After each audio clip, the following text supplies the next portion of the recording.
Customers நல்லா இருக்குங்க. எங்களுக்கு ரொம்ப ஹாப்பியாக இருக்குது. இந்த புதுப்பாலம் வந்து ரொம்ப அடியில் திறந்து விட்டால் ரொம்ப மகிழ்ச்சியான விஷயம். அது பார்க்கிங் பண்ணுறதுக்கு ஈஸியாக இருக்குது. Velavan stores, Usman road, T Nagar, Chennai மற்றும் தூத்துக்குடி. பெருமைக்குரிய இந்த மண்ணிலே ஒரு புதிய அறிவிப்பை செய்ய இருக்கின்றேன். செயல் தலைவர் என்ற ஒரு பொறுப்பை நான் உருவாக்கினேன். அதற்கு எனக்கு தகுதி இல்லை என்று ஒருவர் அது வேண்டாம் என்று சொல்லிவிட்டதனாலே அந்த செயல் தலைவர் பொறுப்பை என்னுடைய பெரிய மகள் ஸ்ரீகாந்தி அவர்களுக்கு அளித்து கட்சியையும் வளர்த்தார், எனக்கும் பாதுகாப்பாக இருப்பார்.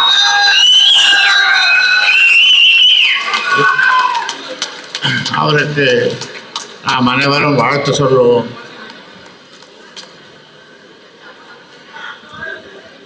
உட்கார்.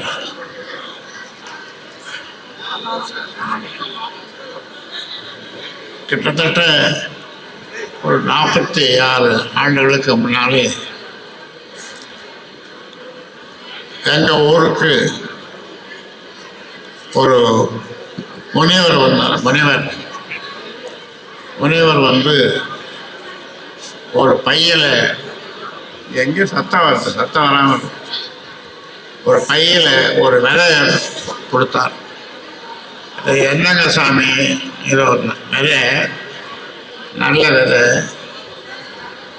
இதை எங்கே போடணும்னு கேட்டேன். அவர் சொன்னார், இப்படியே நீ மேற்க போனால் தர்மபுரி என்ற ஒரு ஊர் வரும். அந்த தர்மபுரியில் போய் இந்த விதையை தூவு, இந்த விதையை மற்ற மாவட்டங்களுக்கெல்லாம் கொண்டு போய் சேரு, மண் வேலையில் மற்ற மாவட்டங்களுக்கு என்று நான் சொன்னபோது, தர்மபுரியிலிருந்து மண்ணை எடுத்துக்கொள், இந்த விதையை எல்லா மாவட்டத்திலேயும் தூவு என்று சொன்னார்.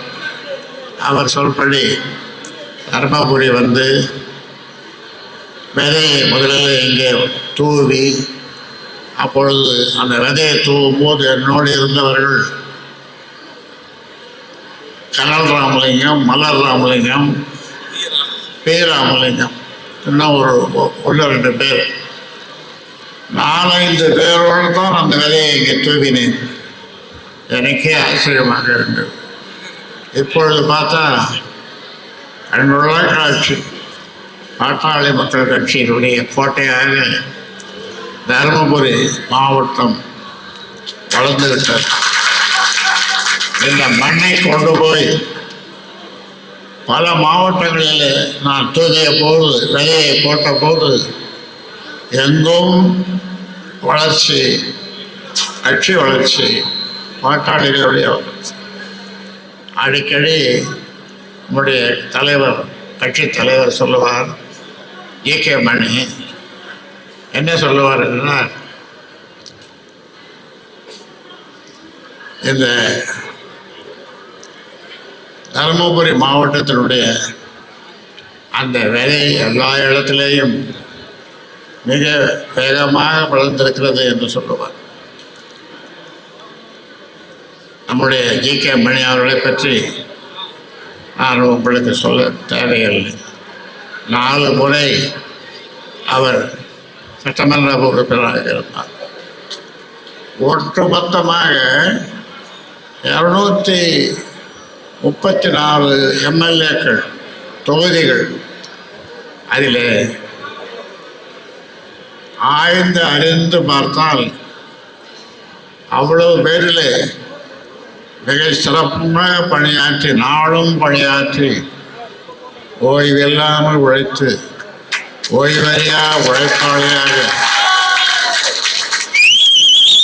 கம்மல் நம்முடைய ஜி.கே. மணி அவர்கள். அப்படிப்பட்ட ஜி.கே. மணியை பெற்றுக் கொடுத்த மண் அவருடைய வாரிசு இப்பொழுது தமிழ்குமரன் உங்களுக்கு தமிழ்நாட்டுக்கு சேவை செய்ய இளைஞர்களெல்லாம் ஒன்று சேர்த்து இன்றைக்கு வரலாற்றில் இடம் பெறப்போகிறார் தமிழ்குமரன் அவர்கள். அந்த வகையில் அவருக்கு நம்முடைய வாழ்த்துக்களை இந்த நேரத்தில் தெரிவித்துக் கொள்ளுகின்றேன். இன்னொன்று, இப்பொழுது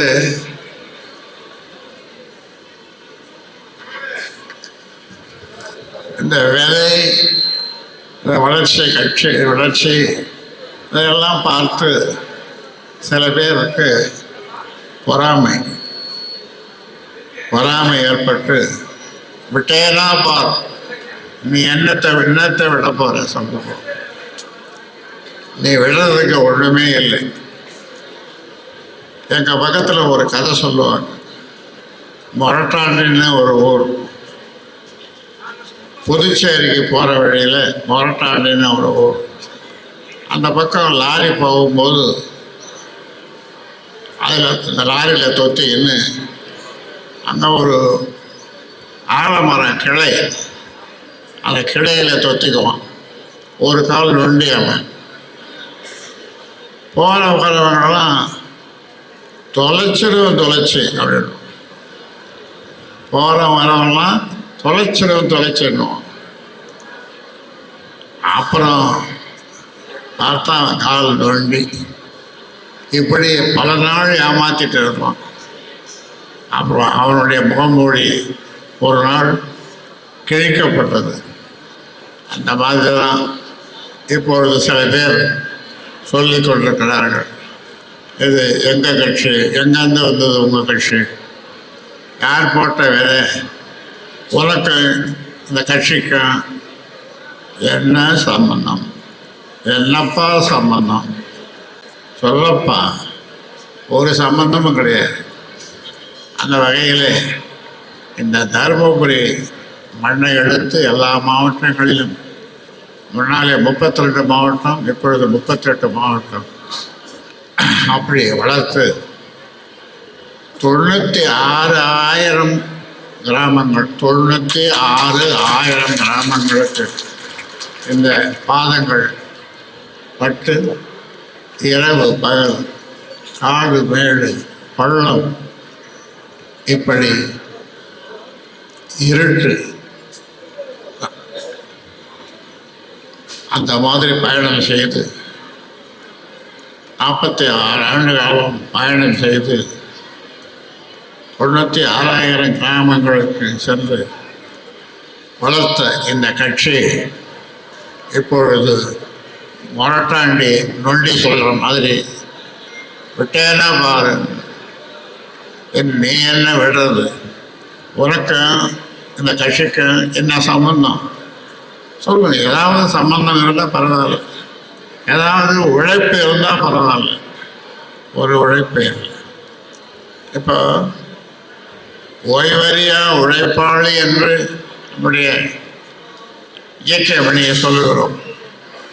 திடீர்னு நம்ம சொல்ல முடியுமா? அவர் உழைத்தார், ஓய்வின்றி உழைத்தார், நாளும் உழைத்தார். அவர் சிந்தித்தார், நாளும் சிந்தித்தார், நாளும் இந்த மக்கள் முன்னேற வேண்டும் என்று சிந்தித்தார். இங்கே மட்டுமல்ல, சட்டமன்றத்தில் அதிகமாக மக்களை பற்றி, தொகுதியை பற்றி, தமிழ்நாட்டு மக்களை பற்றி தொடர்ந்து அற்புதமான கருத்துக்களை எல்லாம் சொல்லி நல்வழிப்படுத்தினார்.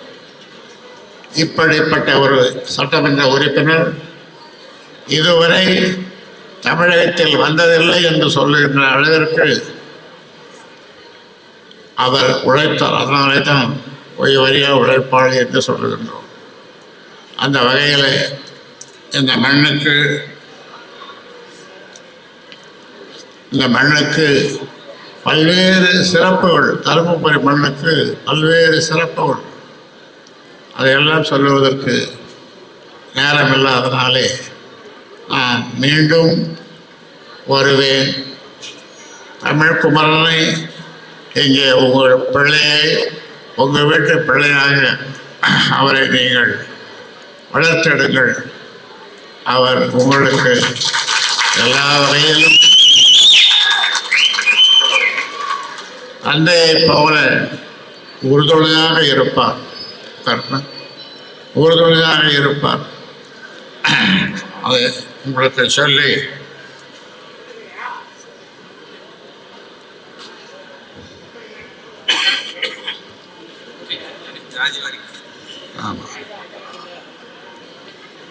நம்முடைய கோரிக்கை சாதிவாரி கணக்கெடுப்பு நடத்த வேண்டும் என்று தொடர்ந்து நாம் சொல்லி வருகிறோம்.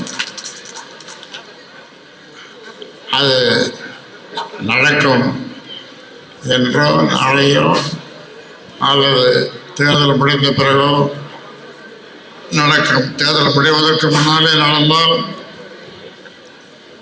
மிக்க மகிழ்ச்சி அடைவோம். அதற்காக பல்வேறு காலகட்டங்களிலே நாம் போராடி இருக்கோம், போராட்டம் பண்ணியிருக்கிறோம்.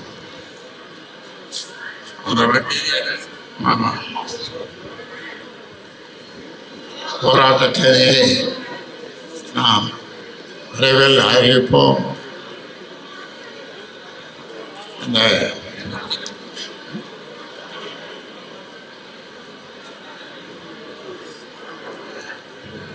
2026 தேர்தலில் நான்